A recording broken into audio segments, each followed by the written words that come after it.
살아갈 때에 주를 더욱 사랑합니다. 밝고 빛난 천국에 나는 영원토록 가겠네. 날마다 주를 찬송하겠네. 주의 사랑 증거서 함께 전함에서서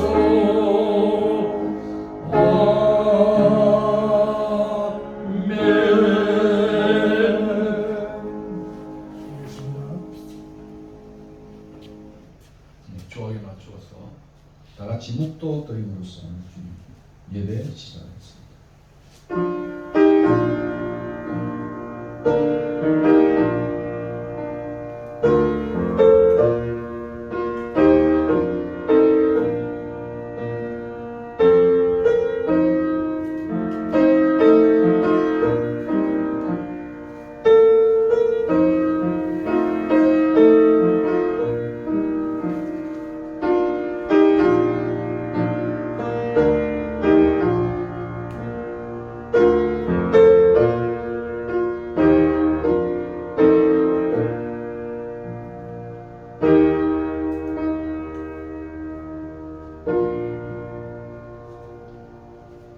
믿음이 없이는 하나님을 기쁘시게 하지 못하는 하나님께 나아가는 자는 반드시 그가 계신 것과 또한 그가 자기를 찾는 자들에게 상 주시는 이심을 믿어야 할지니라.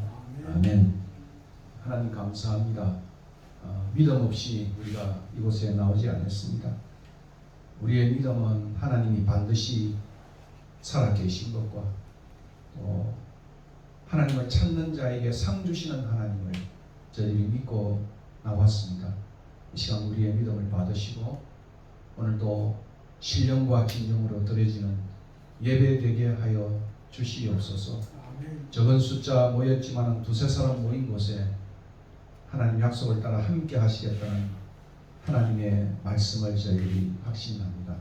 우리 가운데 거하셔서 하나님의 거룩을 나타내 보여주시고 또 하나님의 영광이 드러나는 시간 되게 축복하여 주시옵소서.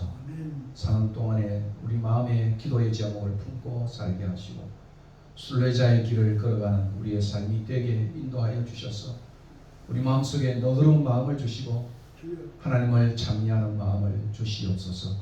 이 시간 우리의 입술의 찬양과 묵상을 받아주시고 또 우리의 기도를 받아주시고 우리의 허물을 받아주시옵소서. 우리의 가족들도 하나님 받아주시옵소서. 이 시간도 드려지는 이 예배 속에 성상님이 하나님께서 자정하셔서 하나님의 참으로 은혜가 드러나는 시간 되게 축복하여 주시옵소서. 오고 오는 권속들에게도 하나님 안전하게 이곳까지 인도하여 주시고 또 우리의 삶의 터전 위에도 하나님 함께하여 주시옵소서. 감사하고 예수 그리스도 이름으로 기도하옵나이다. 아멘. 신앙 고백으로 하나님 앞에 올려드리겠습니다. 전능하사 천지를 만드신 하나님 아버지를 내가 믿사오며 그 외아들 우리 주 예수 그리스도를 믿사오니 이는 성령으로 잉태하사 동정녀 마리아에게 나시고 본디오 빌라도에게 고난을 받으사 십자가에 못 박혀 죽으시고 장사한 지 사흘 만에 죽은 자 가운데서 다시 살아나시며 하늘에 오르사 전능하신 하나님 우편에 앉아 계시다가 저리로서 산자와 죽은 자를 심판하러 오시리라. 성령을 믿사오며 거룩한 공회와 성도가 서로 교통하는 것과 죄를 사하여 주시는 것과 몸이 다시 사는 것과 영원히 사는 것을 믿사옵나이다. 아멘. 찬송가 67장 함께 드리겠습니다.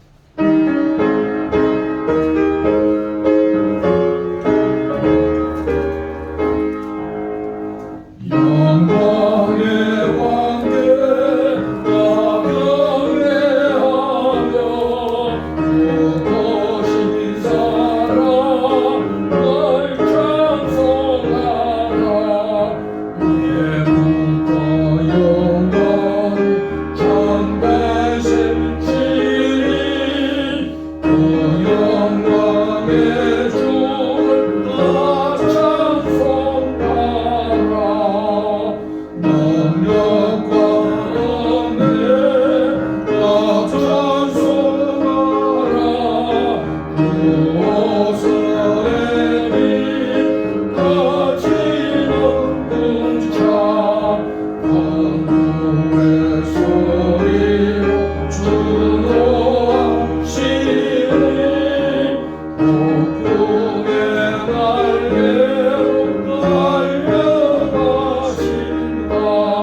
함께 집사님 나오셔서 기도해 주시겠습니다.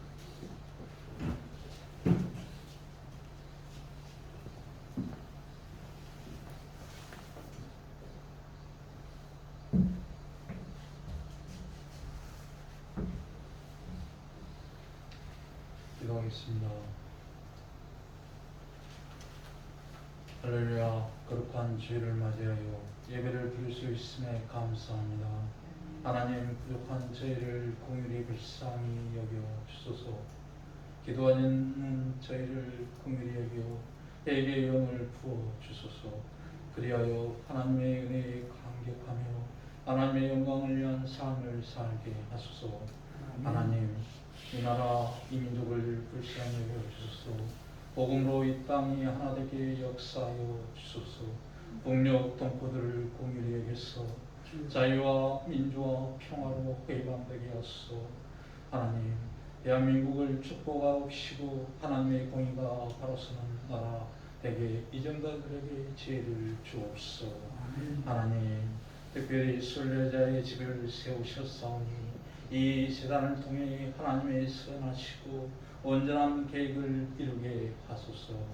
많은 믿음의 사람을 보내주셔서 선한 영향을 끼치게 하는 재단이 될 수 있도록 주님 도와주시옵소서. 믿음을 말씀을 전하실 목사님을 통해 지혜와 계시의 영을 부어주시고 성령 하나님께서 역사하시어 은혜와 감동으로 하나님의 영광을 위한 삶을 결단할 수 있는 귀한 시간이 되게 하소서.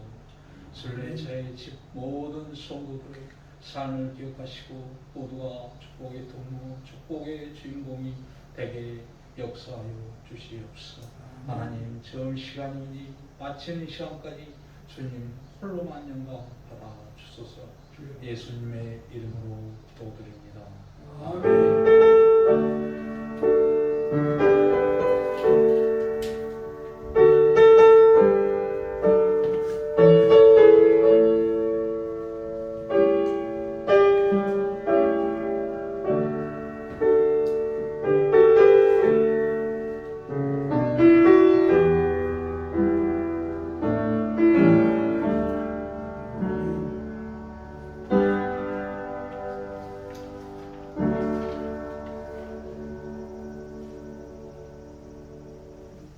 오늘 우리에게 주신 말씀은 히브리서 11장 8절부터 16절까지 말씀입니다. 주보 뒷면에 기록이 되어져 있습니다. 성경에는 364쪽 5쪽 근처 되겠습니다.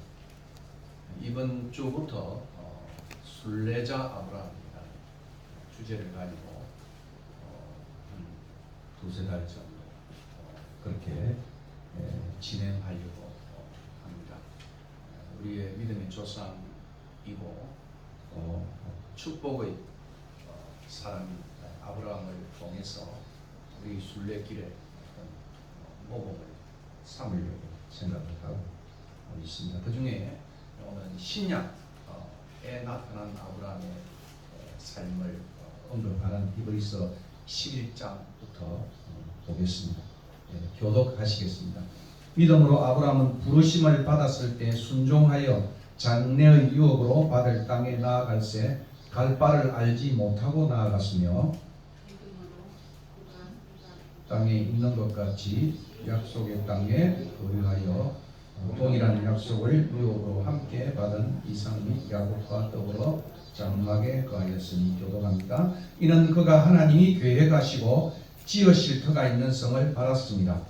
믿음으로 나이가 많아 반산하였으나 잉태할 수 있는 힘을 얻었으니 그는 약속하신 이를 믿으신 줄을 알았습니다. 이러므로 죽은 자와 같은 한 사람으로 말미암아 하늘의 허다한 별과 또 해변의 무수한 모래와 같이 많은 후손이 생육하였느니라. 이 사람들은 다 믿음을 따라 죽었으며 약속을 받지 못하였을 그것들을 멀리 써보고 안녕하며 또 땅에서는 외국인과 나그네임을 전제하였습니다. 그들이 이같이 말하는 바는 자기들이 본향 찾는 자임을 나타냅니다. 돌아갈 기회가 있었소. 같이 읽겠습니다. 그들이 이제는 더 나은 본향을 사모하니 곧 하늘에 있는 것이다. 이러므로 하나님이 그들의 하나님이라 일컬음을 받으심을 부끄러워하지 아니하시고 그들을 위하여 한 성을 예비하셨느니라. 아멘. 다음 주부터는 11장부터 시작해서 아브라함의 생애를 살펴보고자 합니다. 최근 한국 사회에서 걷기 열풍이 아주 그렇게 진행되고 있습니다. 이 걷기 열풍은 성공과 번영을 향해 직선으로 그리고 고속으로 달려온 우리의 삶에 하나의 큰 방향을 주었습니다. 앞으로 그리고 빨리 달려온 인생에게 이제는 좀 둘러서 곡선의 삶으로 천천히 걸어가면서 건강과 인생에 대한 성찰과 사색을 가져왔습니다. 제가 이런 책 중에 윤병만의 곡선이 이긴다라고 하는 책이 있는데 상당히 흥미로운 그런 책이기도 합니다. 너무나 잘 나가는 강사였어요. 그러다가 수지에서 서울로 가는 그 찻길에서 거의 죽을 뻔한 교통사고를 당하여 그의 일생의 전환을 갖게 되어졌습니다. 곡선이 이긴다 그렇게 말하고 있습니다. 여러분들이 한번 읽어볼 만한 그런 강추하는 책이기도 합니다. 여러분이 잘 아는 코엘로라고 하는 순례를 통해서 작가가 된 코엘로죠. 여러분이 아는 산티아고의 길을 걸었던 인물입니다. 한국의 이런 걷기 열풍을 진단하면서 한국은 이제 산업화의 시대에서 이제는 성찰의 시대로 전환되어졌다. 이렇게 진단을 했습니다. 우리가 살펴볼 아브라함의 생애를 보면 직선만의 길은 아니었습니다. 직진만의 길은 아니었다 그런 의미겠죠. 여러 인생들처럼 아브라함은 곡선의 길을 걸으면서도 그 속에는 마르지 않는 영적 샘을 가지고 있었습니다. 그래서 그 유명한 아브라함의 별명은 야고보서 2장 23절에 아브라함은 하나님의 벗이다 이렇게 표현하고 있습니다. 우리가 살펴볼 이 아브라함의 생애 속에 함께 끼어있는 이 롯은 세상과 벗되었다. 롯은 세상과 짝한 벗이라고 한다면 아브라함은 하나님과 함께한 그러한 벗이었다. 이렇게 야곱은 말하고 있습니다. 다시 한번 우리가 천천히 아브라함이 걸어갔던 인생의 길, 신앙의 길을 따라서 제가 좋아하는 산책과 사색을 통해서 우리의 길을 찾아보려고 하는 것입니다. 오늘 이 10절에 나와 있는 것처럼 아브라함은 본향 찾는 자로서 하나님이 계획하시고 지으실 터가 있는 세상을 바라보며 나아갔다. 한마디로 이 히브리서 기자는 아브라함의 생애는 순례자로서의 삶이다 이렇게 표현하고 있습니다. 그러므로 21세기 초에 우리의 믿음의 조상인 아브라함이 걸어갔던 이 순례 길을 우리 이 집이 순례자의 집이니까 또 순례에 대한 모티브를 강조하고 있으니까 한번 반추해 보려고 하는 것입니다. 그가 걸어갔던 신앙의 길에서 우리는 우리가 걸어야 할 신앙의 길을 묻고 또 묻고 이 길을 걸어보고자 하는 것입니다.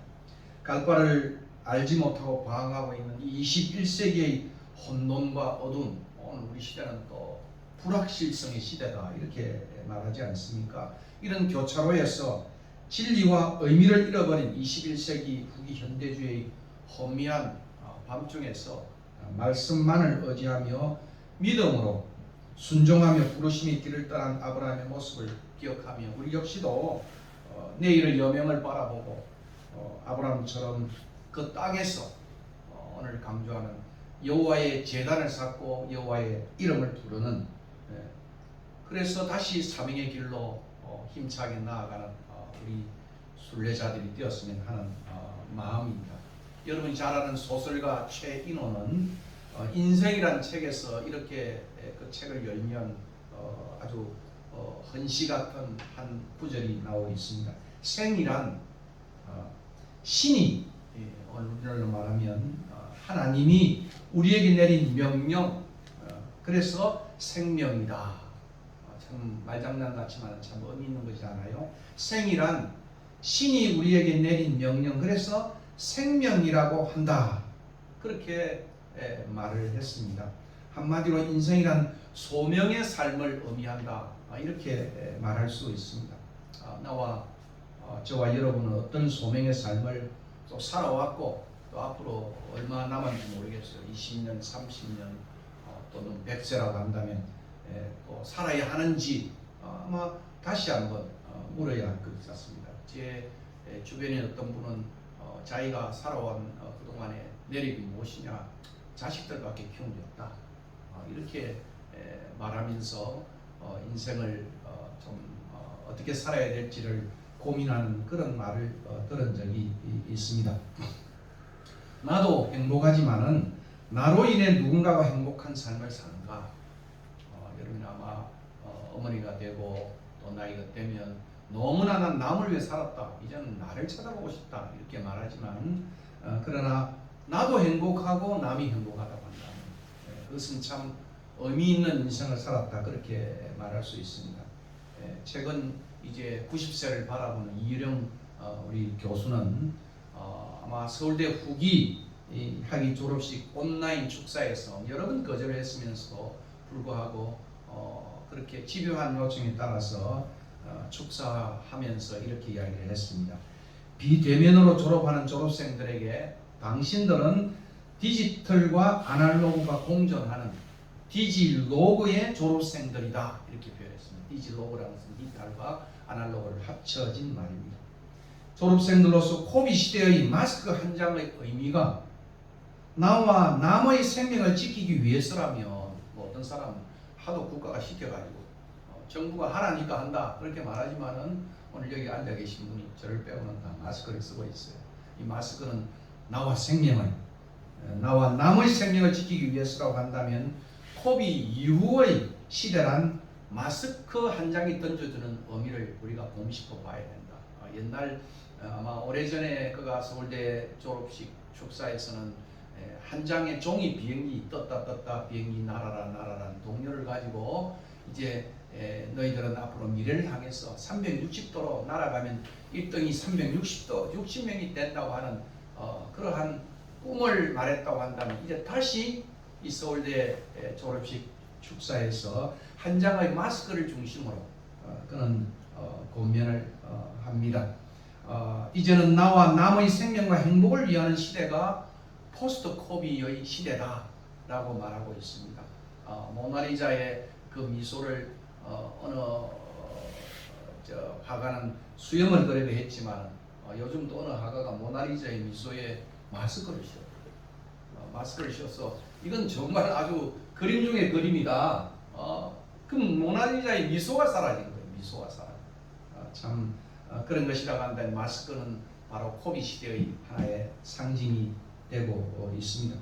그동안 나만을 위해서 사는 사적 이기적인 삶이거나 남을 위해 사는 공적 이타적인 삶은 대단히 이분법적인 대립의 관계였다. 아니 더 나아가 먹고 먹히는 도식의 관계에서 이제 이 마스크가 던져주는 의미는 공존과 상생의 삶이라고 말하면서 이제 여러분들은 졸업하여 공존과 상생의 주역들이 되기를 고민한다. 아마 이건 정치의 모습 속에 서로 싸우는 오늘 우리 시대를 통해서 미래의 주역들에게 고민하는 말씀입니다. 나만 행복한 것이 아니라 나와 남이 모두 행복한, 아니 나 때문에 남이, 내 아내가, 내 남편이, 내 자녀들이 그리고 내 이웃들이 행복하다면 우리는 인생의 소명을 잘 이룬 것이다. 이렇게 말할 수 있습니다. 우리가 살펴볼 순례자로서 아브라함의 생애는 하나님의 벗으로 살면서 자식뿐 아니라 자신으로 인해 세상이 복을 받는 복의 통로, 복의 근원으로 삶을 살았습니다. 오늘 우리 김덕배 집사님이 기도한 내용처럼 말입니다. 창세기 12장 1절과 3절은 너 자신이 복을 받을 뿐 아니라 너로 인해 복의 통로가 되겠다. 세상이 너를 통하여 복을 받는 그런 삶이 네가 누려야 할 살아야 할 삶이라고 말하고 있습니다. 이것이 아브라함의 소명의 삶인 것입니다.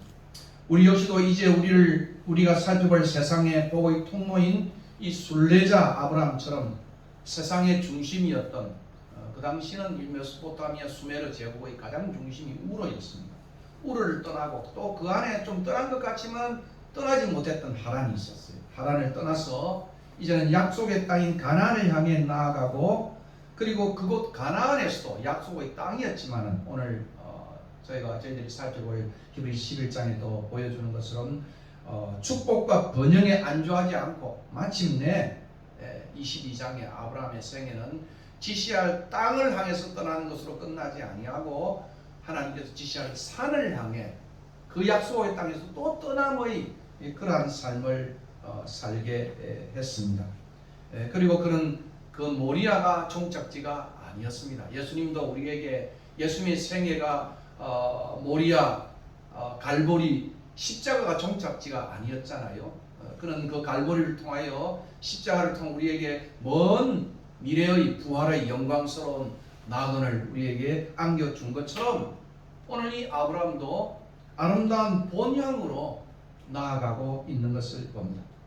그리고 아마 어느 시인처럼, 제가 좋아하는 대구의 한 시인처럼 이렇게 생을 아름답게 노래할지도 모르겠습니다. 나 하늘로 돌아가리라, 새벽빛 와 닿으면 쓰러지는 이슬 더불어 손에 손을 잡고 나 하늘로 돌아가리라. 노을빛 함께 단둘이서 기슭에서 놀다가 구름 손짓하면은, 마지막 이 세 번째 단락이 참 멋있는 단락입니다. 나 하늘로 돌아가리라, 아름다운 이 세상 소풍 끝내는 날 가서 아름다웠다고 말하리라. 천상병의 귀천이라는 시이기도 합니다. 언젠가 제가 말씀드린 것처럼 제 어머님이 돌아가시는 그 무덤, 그 땅을 흙을 덮기 전에 제가 이 시를 그 위에 올려드리고, 그리고 간단한 인사말을 했던 기억을 아직도 생생하게 하고 있습니다. 이러한 신앙의 여정을 통해 그가 믿음의 조상이 되어졌던 것처럼 우리 역시도 저와 여러분이 다음 세대의 믿음의 조상, 축복의 통로가 기억되기 위해서 우리는 이 길로 나아가는 것입니다. 오늘 본문 히브리서가 보여준 아브라함의 삶은 한마디로 순례자의 삶이었습니다. 이것이 히브리서 기자가 11장, 12장을 통해서 우리에게 들려주는 그러한 이야기이기도 합니다.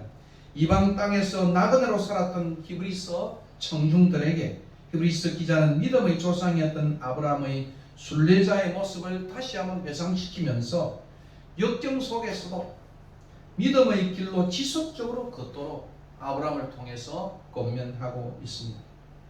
이 히브리서 청중들은 하늘의 은사를 맛보았고 성령에 참여한 바가 되었고 하나님의 선한 말씀과 내세의 능력을 맛본 자들이었습니다. 이것이 6장 4절과 5절에 표현되어지는 그런 그들의 모습이죠. 비록 그들이 어떤 방식으로 여전히 예수님께 헌신하고 있었지만 이들의 문제는 옛 신앙체계인 유대주의 형태로 돌아가고 있는 자들이었다. 정확한 상황은 학자마다 참 여러 상황을 재구성해 보지만은 그러나 잘 모릅니다. 그러나 그들의 신앙은 옛 신앙체계로 돌아가려고 했어요. 유대주의로 돌아가려고 했고, 그리고 지금 있는 현재의 세상에 안주하여 성장하지 않고 정체되어 있었다. 그렇게 말합니다. 극심한 핍박과 어려움 속에서 아마 코비의 상황도 마찬가지지 않겠어요? 자영업자들의 고통과 그리고 또 여러 가지 확진자들과 또 나이 드신 중증 환자들과 이런 사람들이 정말 오늘 이 세상에 정말 두려움으로, 포비아로 나타난 그런 상황이 아마 그때의 상황도 유사한 상황이었을 것입니다. 이렇게 그들의 상황을 말합니다. 때가 오래되었으므로 예수 믿은 지 오래되었다 그 말이죠. 너희가 마땅히 선생이 되어야 할 터인데 너희가 다시 하나님의 말씀의 초보에 대해서 누구에게서 가르침을 받아야 할 처지이다. 단단한 음식은 못 먹고 젖이나 먹어야 할 자가 되었도다. 이는 젖을 먹는 자마다 어린아이니 의의 말씀을 경험하지 못한 자요 단단한 음식은 장성한 자의 것이니 그들은 지각을 사용함으로 연단을 받아 선악을 분별하는 자들이니라. 그러니까 여기 나온 히브리서 5장의 그들의 상황은 그들이 뒤로 물러섰다는 거예요. 침눈에 빠있다. 한국 교회가 지금 잘 나가다가 정체되어졌는데 지금 코비와 이 포스트 코비 이후에 지금 와야 될 위기에 놓여 있다. 신학교는 지금 2년 동안 지금 이런 일이 벌어졌어. 이번 졸업생들은 1학년만 하고 1학년도 우리가 학내 사태로 여기 있는 학교가 거의 참 어려운 중에 있었어요. 그리고 지금 있는 이번 작년 신입생들은 2년을 하고 내년에 되면 거의 한 2년의 이 터울이 굉장한 앞으로 미래의 목회자들이 어떤 모습인지 실시간으로 이렇게 이제 강의하는 것은 어느 정도 얼굴을 볼 수 있지만은 저희 학교 경우에는 한 과목을 6반을 가르쳐요. 그렇게 하다 보니까 이제 너무 부담이 크기 때문에 우리 교수님들이 다 녹화를 해요. 녹화를 해 올려서 그 동영상을 보게 하는데 과연 그것이 집중해서 볼 것이냐, 보면서 딴짓할 것이냐, 저녁에 볼 것이냐, 이런 여러 가지로 인해서 신학의 부실함이 생기게 된다면 참 이것이 제일 큰 걱정 중에 하나고 기도의 제목이기도 한 것이고 이것이 신학생만의 일이겠어요.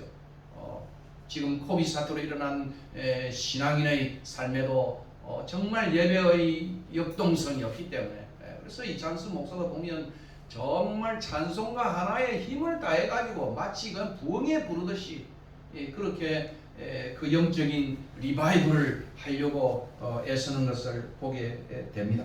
히브리서 13장 13절과 14절의 요약적 권면은 이런 점을 잘 보여주고 있는데 그런즉 우리도 그의 치욕을 짊어지고 영문 밖으로 그에게 나아가자.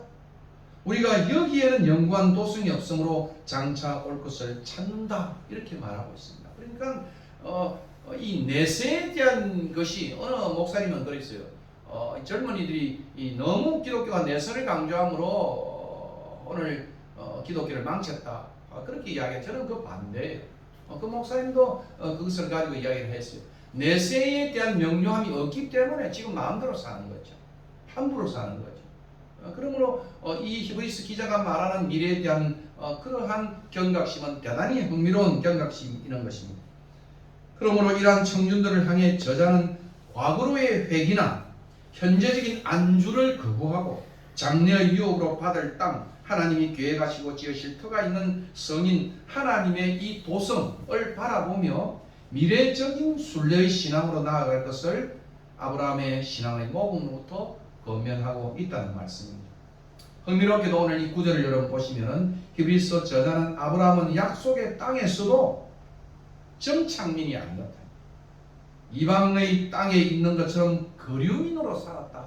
제가 지난 첫 이제 6월 6일 날 제가 순례자의 집에 그 오픈 예배를 하면서도 이 말씀을 드린 기억을 하고 있습니다. 약속의 땅에서의 아브라함의 존재는 시민으로서 이 땅이 하나님께서 기업으로 주었지만은 이 땅의 시민이 아니라 이방 나라의 거류민으로서의 존재다. 이렇게 말하고 있다는 것입니다. 하나님이 가라고 한 그 땅에서도 그는 거류민으로 살았다. 소저너, 소위 말하는 나그네로 살았다. 그런 말입니다. 이것은 본향 찾는 자로서 믿음을 따라 순종하며 나아가는 순례자의 삶을 의미하는 것입니다. 아브라함이 비록 약속의 땅, 젖과 꿀이 흐르는 그 약속의 땅에 살았어도 마치 이방의 땅에 있는 것처럼 그 땅에서 나그네와 외국인으로 삶을 살았던 이유는 10절이 표현합니다. 이는 이유죠. 이는 13절의 표현도 마찬가지겠습니다만 더 나은 본향 하나님께서 종국적으로 통치하시는 하늘에 있는 도성을 찾아 나아갔기 때문이라고 말할 수 있는 것입니다. 얼마 전에 여러분 이용규 선교사 아시죠?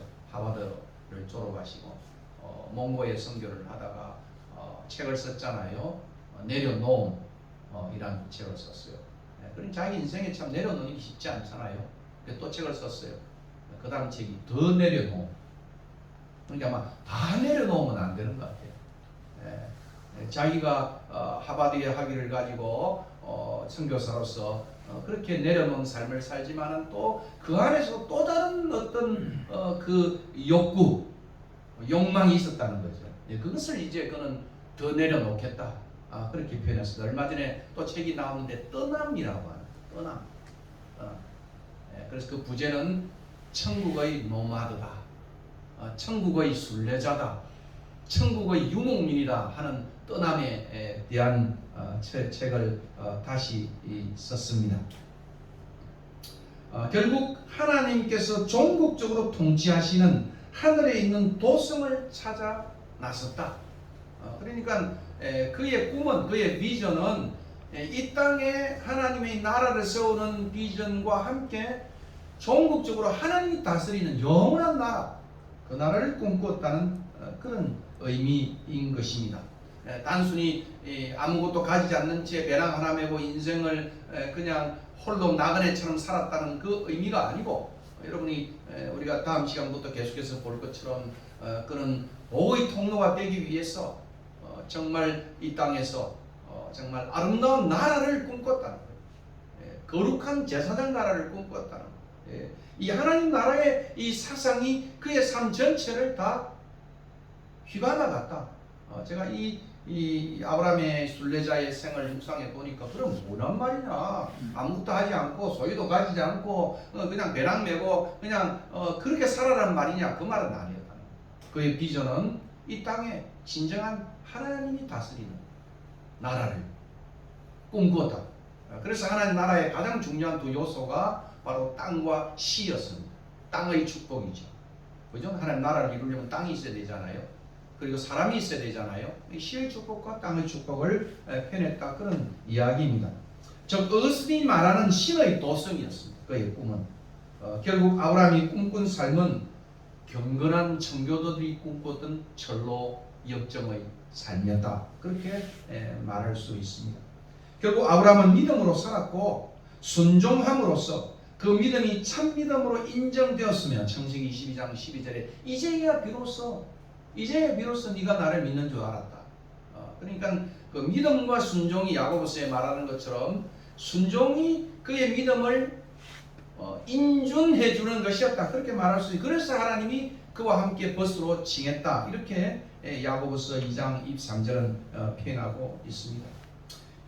그 땅에서도 나그네와 매국인으로 살면서 천성을 하는 비전은 그가 비록 히브리인이었지만 나그네이었지만은 방황과 방랑의 삶을 사는 길 잃은 나그네가 아니었다. 여러분 이 히브리인들의 별명이 하비루잖아요. 하비루, 강을 걷는 사람, 유목민이라는 말이에요. 그래서 그냥 떠돌아다니는 여러분 스위스든 보면 그 1년 동안 그 자기들의 양들과 소를 끌고 온 산을 다니면서 양을 먹이는 그런 것들이 TV에 방영되기도 했습니다. 이렇게 하비루처럼 사는 것이 아니라는 말이에요. 하늘의 도성을 향하여 나아가는 목적 있는 순례자였다. 이러한 순례자로서의 삶의 비결은 무엇인가? 그러면 과연 지치지 않고 행복한 순례자, 복의 통로가 되는 순례자의 삶의 비결은 무엇일까? 그것은 그의 생애 가운데 자주 언급된 표현처럼 인생의 중요한 순간과 고비마다 하나님께 예배하는 일상의 영성에서부터 유래되었다고 해도 과언이 아닌 것입니다. 하나님의 현현과 약속을 기억하며 옮길 때마다 그가 사건을 시작하고 그리고 어떤 사건을 당하고 돌아올 때마다 그는 늘 창세기 기자가 눈여겨 우리에게 주목하게 하는 표현은 무엇인가 하면 제단을 쌓고 여호와의 이름을 불렀더라. 제단을 쌓고 그의 삶은 소위 장막을 치고, 그죠? 이 핏지라는 말과 어느 학자는 이 빌드라고 하는 말이 굉장한 이 아브라함의 생애를 읽는데 대조를 가지고 읽어야 되는 것이다. 그런 장막을 치는 것은 자기의 자신을 위한 삶의 하나의 필요성을 가지고 있다고 한다면은 이 빌더, 이 제단을 쌓는다고 하는 것은 그것은 바로 for God, 하나님을 위한 것이었다. 하나님을 위한 삶이었다. 그러니까 자기 생애에 남겨둘 훌륭한 건축물은 나홀처럼 나홀의 성을 쌓은 그러한 모습이 아니라 하나님의 도성을 쌓는 일에 열중하였고 그는 여호와의 이름을 부르는 데 열중했다. 나홀은 자기 이름을 내었잖아요. 그래서 나중에 창세기 24장 10절에 보면 나홀성으로 간다 그렇게 표현하고 있어요. 그 나홀성을 제가 주석에 찾아보니까 이것이 하란의 지역 도시를 말한다 이렇게도 말할 수 있지만 그러나 더 좁혀서 고고학적으로 보니까 그 하란 속에 하나의 나홀성이 있더라고요. 나홀성이. 그러니까 큰 때를 이루어서 그는 성공한 기업가였다. 성공한 방백이었다는 거예요. 그러나 그는 그의 이름을 높이고 따라오지 않았잖아요. 그죠? 나홀은 하란에 머물렀잖아요. 그의 이름을 높이고 그의 상을 쌓았다고 한다면 아브라함은 일생 동안 그가 쌓은 것은 하나님의 제단이었다. 그가 불렀던 이름은 자기 이름을 높이는 것이 아니고 심상법의 이름을 높이는 것이 아니고 저도 여기다가 뭐 심상법, 뭐 총신대, 총장대회 뭐 이런 것도 써가지고 설교자 이렇게 쓸 수 있는 그런 어떤 마음도 없잖아 있지만 그러나 그것이 아니고 하나님 예, 그것을 배워주고 있습니다. 자, 한번 보겠습니다. 창세기 12장 7절과 8절입니다.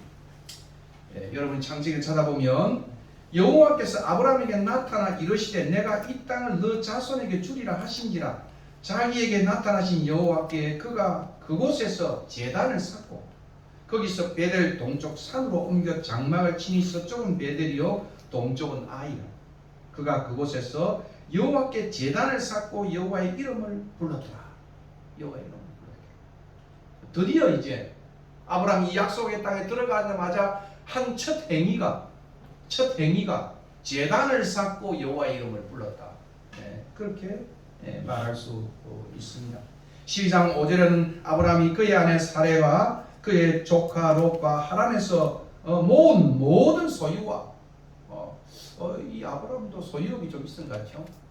그래서 어떤 설교자는 그런 표현했다. 아브라함의 우리의 인격 내면에 자기의 인격 내면에도 끈끈하게 자기를 붙잡고 있는 것이 소유욕과 이기심이었다.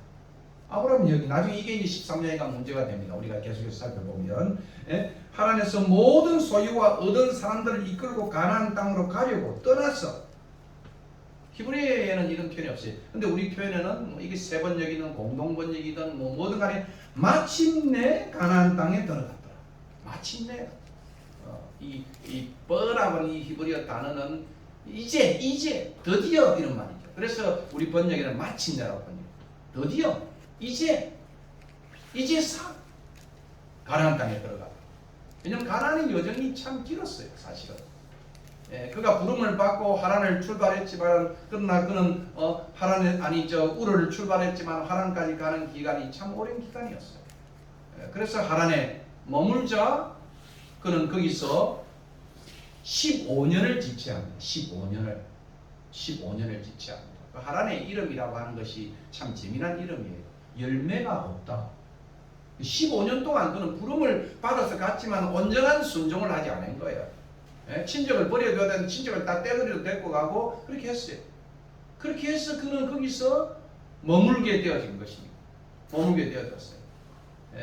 그리고 드디어 마침내 이제 다시 부름을 받은 것이 이 히브리서 이 창세기 12장 1절에서 3절의 내용입니다.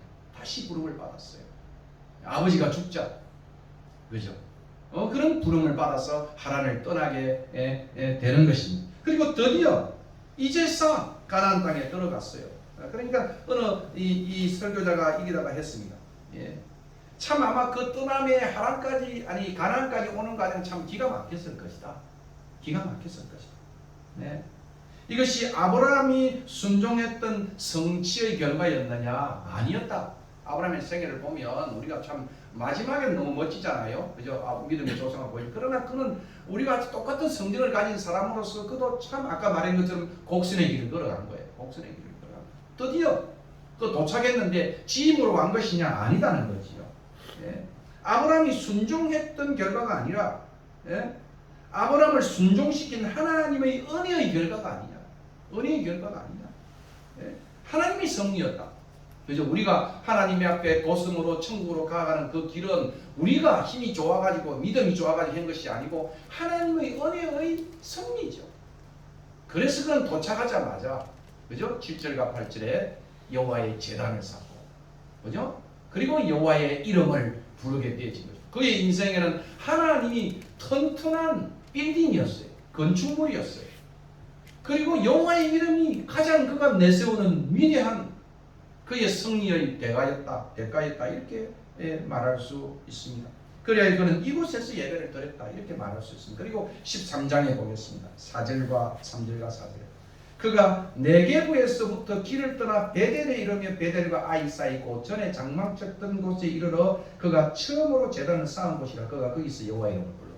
근데 앞절 우리가 다음번에 너무 말해보면 재미가 없으니까 이제 여러분 9절부터 읽어보면 둘이가 아브라함이 기근을 만나가지고 내려가서 거짓말 좀 하다가 그죠? 하나님이 후려쳐서 다시 돌아오잖아요. 돌아와서 그가 다시 제단을 쌓는 거예요.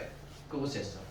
그죠? 그러니까 그의 일생에 어떤 중요한 성공의 길에서나 실패의 길에서나 돌아서는 길에서 아브라함이 아브라함 될 수 있는 가장 중요한 것은 그가 제단을 쌓았다는 거예요.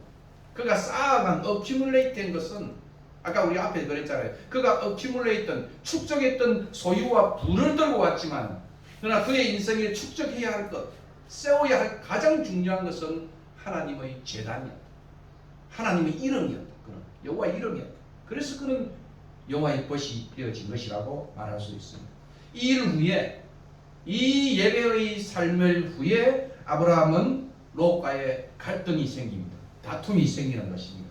다툼이 생겨가지고 여러분 보시면은 그때는 아브라함이 굉장히 너그럽게 네가 자하면 누구하고 네가 우하면 자하리라.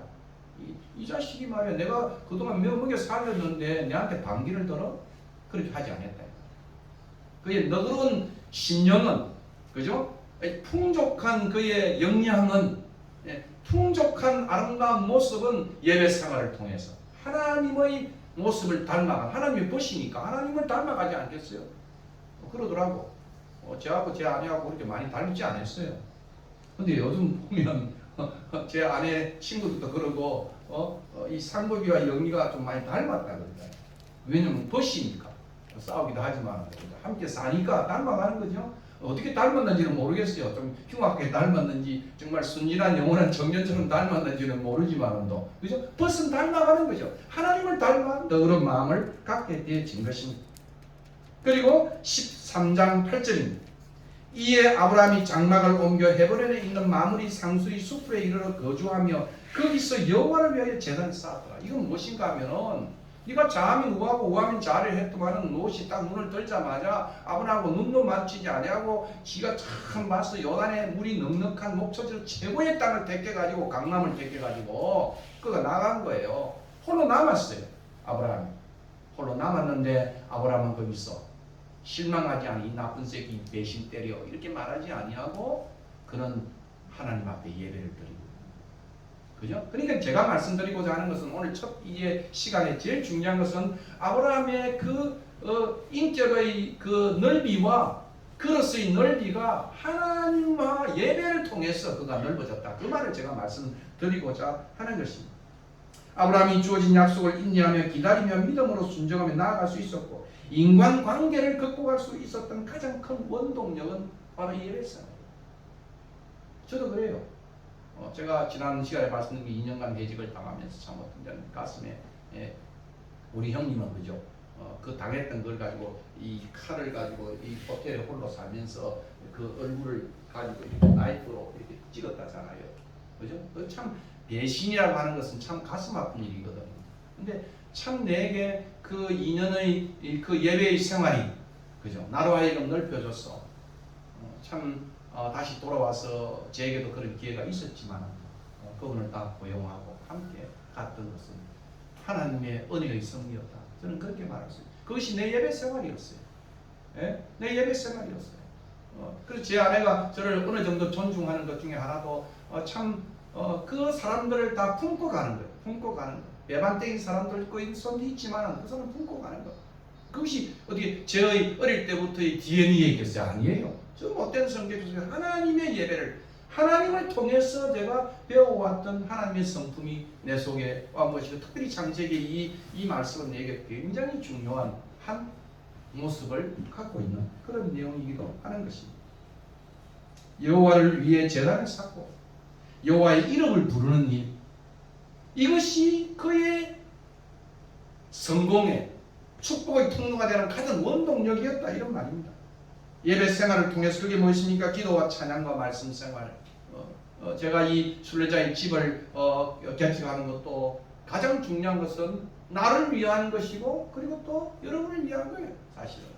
예, 이것이 내 예배 생활이 가장 중요한, 기도를 회복하고 찬양을 회복하고 말씀 생활을 더 회복해 보겠다는 거예요. 그러니까 일주일 내내 처박혀서 성경 말씀 보고, 그저 조금 허리가 아프면 나가서 낫 들고 가서 저 하다가 뱀도 보고 그렇게 가는 거죠. 찬송도 요즘은 뭐 이게 찬송을 안 해가지고 목이 따가워가지고, 이것도 우리 저 반주자님 이제 찬송도 좀 많이 해야 기름 실어야 되는데 안 하니까 목이 따. 이게 두 가지를 딱 시험해 보면 돼. 기도를 했는데 모리아를 씹는 기도를 한다. 이건 기도 생활 안 한 거예요. 기도 생활. 내가 기도 생활을 하는데 마치 이 모리아를 씹는 것처럼 버벅거리면서 한다 하는 것은 내가 기도 생활이 없다는 거예요.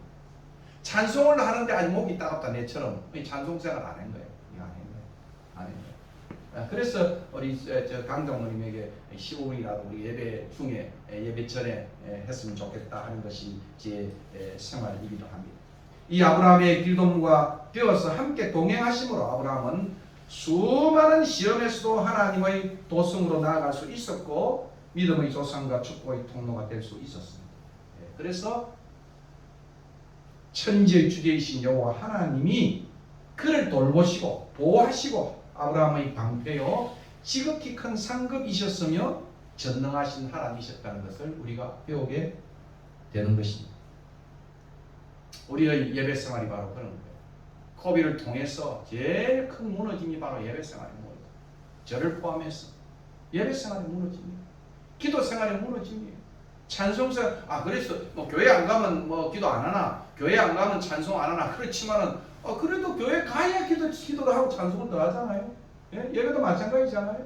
우리가 더 이렇게 품격을 갖추잖아요. 집에서 그냥 흘렁하게 앉아 있는 것은 그냥 드라마 보는 거와 비슷해.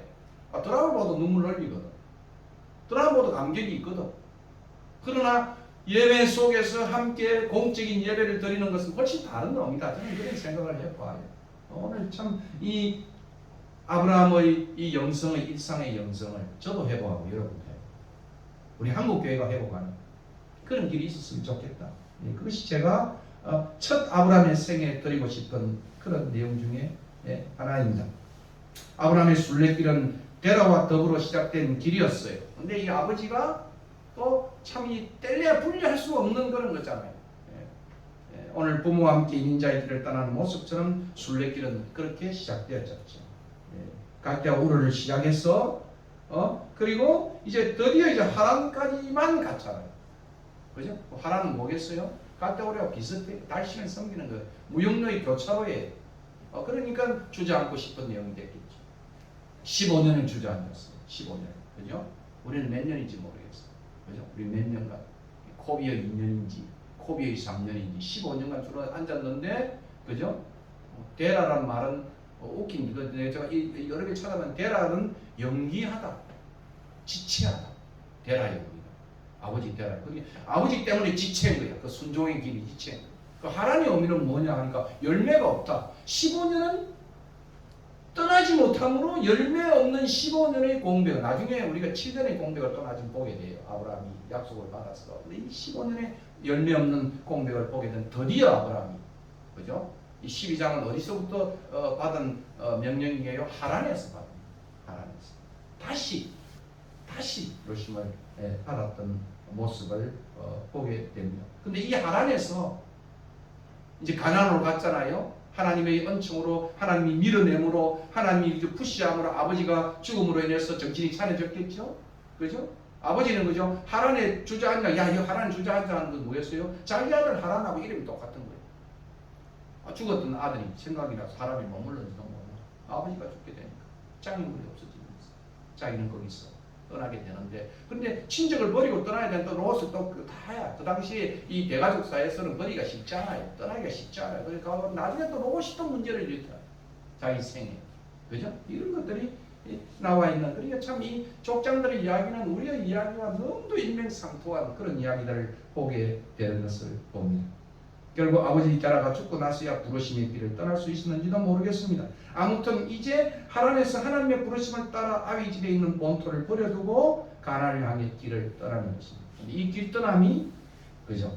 복의 통로가 되는 사명자로서의 길떠남이고, 이 길떠남은 말씀을 따라간 길떠남. 그냥 배기 싫으니까 쟤들 좀 떠나버리자. 그렇게 해서 미국 같은 데는 뭐 해병, 주로 해군으로 가는 애들, 배 타는 애들, 이런 애들은 인간이 싫어가지고, 그죠? 배 타고 가는. 그게 아니었습니다. 말씀을 따라가는 길떠남이었고, 믿음으로 순종하며 가는 길떠남이었습니다. 이러한 길떠남은 미래의 모든 믿음의 자손들이 끌어가야 또 다른 신앙의 길떠남을 표현하고 있습니다. 저거 이제 은퇴하고, 그죠? 새로운 길을 떠나는 거예요. 예? 은퇴하고, 제가 가고 싶은 유럽 여행도 가고 해야 되는데, 이 큰일 났어, 지금 이제. 걱정이.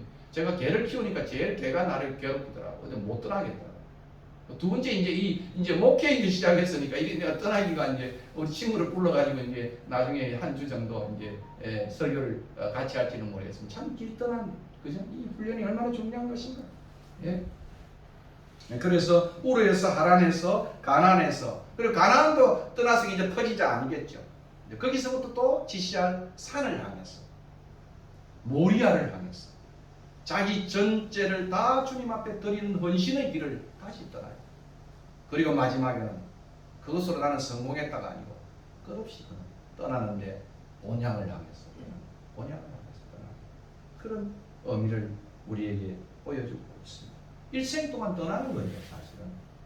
그래서 아마 이영주 선교사가 떠남이라는 책을 썼죠. 내가 한번 읽어보고 싶어요. 오늘 아침에 쭉 찾아보니까 떠남이라는 책이 있더라고요. 저는 내려놓음을 찾으려고 했는데 떠남이더라고요. 한번 읽어보세요. 과연 이 친구가 말하는 천국의 소위 말하는 노마드는 어떤 의미를 가지고 있는가, 그런 것들을 생각해 보는 것입니다. 이 아브라함의 생애가 여러분 생애에 중요한 하나의 교훈이 되었으면 좋겠고, 그리고 아까 그 소명은 뭐였습니까? 나도 행복하고 이제는 내만 행복하고 싶다. 뭐죠? 우리 중년의 어머니들이 그냥 내만 이제 행복하고 싶다. 가족도 필요 없고 막 그냥 조롱도 하고 혼자서 이제 그동안 내가 개고생했다. 나도 행복하고 남도 행복한 축복의 통로가 될 수 있는 하나님의 나라를 이루어가는 그런 것이 순례자의 지혜 목적이 돼요. 그런 생각을 해보는 것입니다. 그런데 한 가지는 뭐겠습니까? 그러면 아무것도 안 가진 소유의 문제가 나오잖아요. 그것이 소유의 문제는 무엇일까? 하나님은 족장들에게 축복을 내리고 해가는 거예요. 땅이라고 하는 것은 우리가 생각이 풍요롭게 넉넉하게 땅을 그가 받아 살았다, 그게 아니죠. 아브라함은 막벨과 굴밖에 매장지밖에 받지 못했어. 그런데 그에게 주어진 땅은 온 가나안 땅이었어요. 그것은 자기를 위한 땅이 아니었어요. 소유의 땅이 아니라 그것은 청지기로서의 땅이다. 청지기로서 민족을 위한 땅, 그죠? 공동체를 위한 땅, 그런 땅이 바로 그런 의미다, 그 말입니다. 예. 그래서 청지기로서의 기업을 의미하는 것입니다. 그래서 여러분이 열심히 돈을 벌어가지고 많은 걸 일구어가지고 정말 벌어서 남주나 배워서 남주나 아니고 벌어서 남을 주고 배워서 남을 줄 수 있는 그런 경영의 노블레스 오블레즈를 이루어가는 그것이 바로 크리스찬의 삶의 모습이라고 생각을 합니다. 어느 학자가 말한 것처럼 소유는 하지만은 소유권이 없는 삶이 신약의 제자의 삶이다. 이렇게 김경진 박사는 자기 논문에 그렇게 표현해서 상당히 좀 맞장난 같지만 소유는 하지만은 소유권은 하나님의 것이다. 소유권 전체는 하나님의 것이다. 언제든지 하나님이 원하시는 대로 그걸 경영해야 된다. 오늘 우리 한국의 이재용부터 경영자들이 그런 것을 가지고 있다고 한다면 얼마나 좋을까? 그런 생각을 합니다. 한마디로 나그네여 순례자를 의미하는 이 삶은 우리에게 허탄한 배낭 하나만이 아니라 정말 큰 꿈을 가진 하나님의 나라를 이루는 그런 삶이 되었으면 좋겠다. 제가 이제 어느 자매를 제안을 통해서 만났는데 참 마음에 많은 부담을 갖고 예수를 믿지 않아요. 그래서 우리가 조금 이제 헌금이 어느 정도 멀지 모르지만 세면 그 일부를 떼서 장학금으로 펀드를 한번 만들어 볼까 생각해요. 교회 오기 위해서 이 믿기를 하는 것은 그건 좋진 않고요. 그냥 사랑으로 그냥 주는 거예요. 그 하나님의 사랑을 알게 되면, 그죠? 하나님 사랑 때문에 우리가 복의 통로가 되는 거 아니겠어요? 그렇다고 한다면 하나님이 그 복을 내리지 않을까 그런 생각을 하고 지금 기도하는 중에 있습니다. 이 기도에 여러분도 동참했으면 좋겠다 생각. 찬송하며 마치겠습니다. 379장 찬송.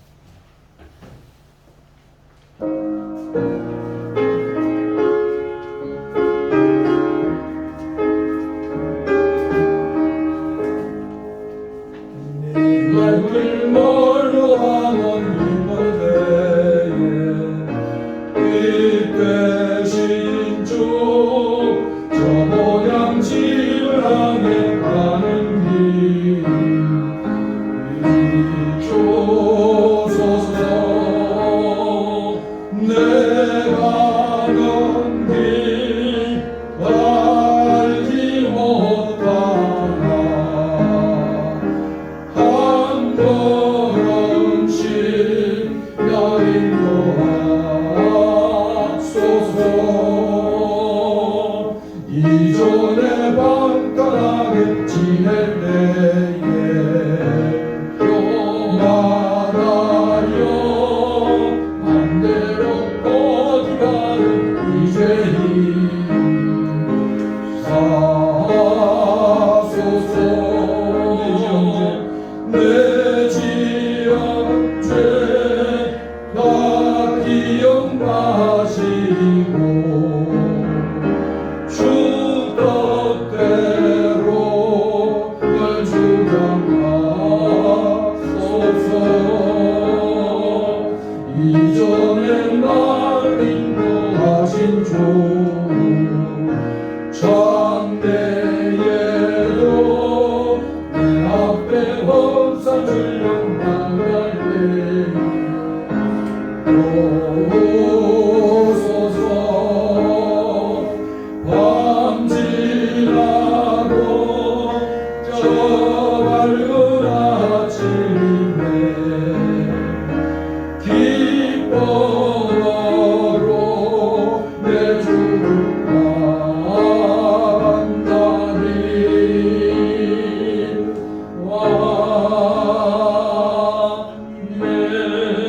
아멘. 준비한 언금 50장에서 하나님 도와주겠습니다.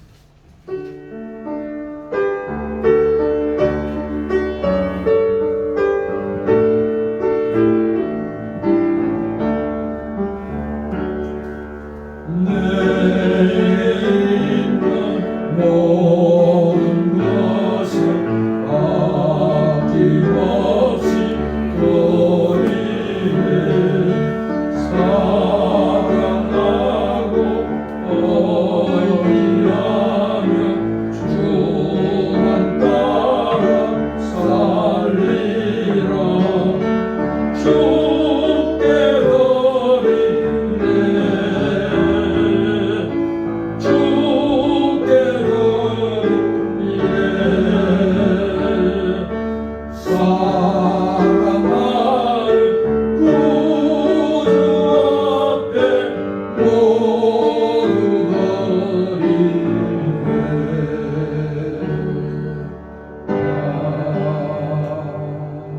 드리네 오늘 말씀 생각하고 또 우리가 불렀던 찬송 생각하면서 한 1분간 우리가 합심하여 기도하겠습니다.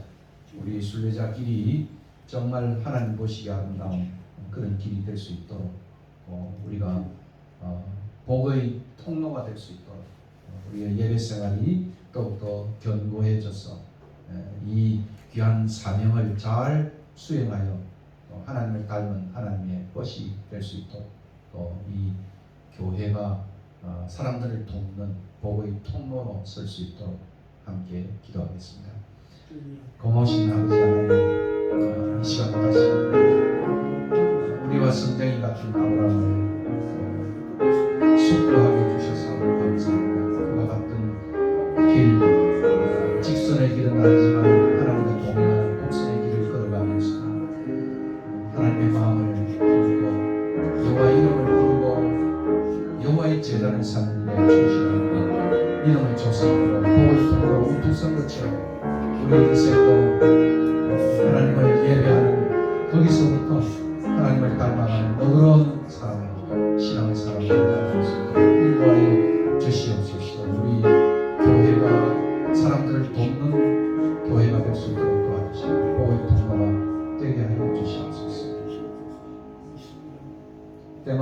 일마다 도와주시는 그 하나님의 은혜를 기억하고 감사하여 또 저희들의 일부를 또 하나님 앞에 드렸습니다. 이 물질이 오늘도 하나님 알지 못하고 또 실망하여 좌절하여 인생의 길을 살고 있는 사람들을 도와주는 일에 사용되는 헌물이 되게 도와주시옵소서. 오늘도 흩어져 있는 모든 우리의 믿음의 권속들을 하나님께서 지켜주시고 오가는 차편도 하나님이 안전하게 하나님께서 지켜주시옵소서. 코비가 속히 종식되어져서 정말 마음껏 찬양하고 또 마음껏 하나님 앞에 기도하는 날이 오게 도와주시되 그 날을 꿈꾸는 말이 아니고 지금 이 상황 속에서 한국교회가 예배를 잃지 않도록 하나님께서 성령으로 세임을 주시고 그들의 마음속에 큰 은혜로 사모하고 사랑하는 귀한 권속들이 되게 인도하여 주시옵소서. 특별히 아버지 하나님이여 오늘도 흩어져 있는 모든 우리의 믿음의 권속만이 아니라 우리 자녀들 위에도 같이 하시고 오대양 육대주에 가 있는 우리의 친구들 동무들 하나님이 지치지 않도록 도와주시옵소서. 복음을 땅끝까지 전가하게 해주시고 오늘도 주의 종 예수의 이름으로 거룩한 기적과 표사가 각지에 일어나게 하시고 당대히 주의 말씀을 전하는 놀라운 능력의 역사가 온 세계 속에 이들을 통해서 일어날 수 있도록 인도하여 주시옵소서. 이제는 우리 주 예수 그리스도의 은혜와 그 아들을 아낌없이 보내신 하나님의 크신 사랑과 성령의 교통하심이 아브라함처럼 여호와의 제단을 쌓고 여호와의 이름을 부르며 참으로 우리의 인생의 순례길을 간다 할지라도 하나님이 우리의 벗이 되어져서 친히 우리의 상급이 되기로 우리가 그렇게 마음속에 따짐하며 헌신하는 주의 종들 머리머리 위에 이제부터 영원 무궁토록 함께 있을지어다. 아멘.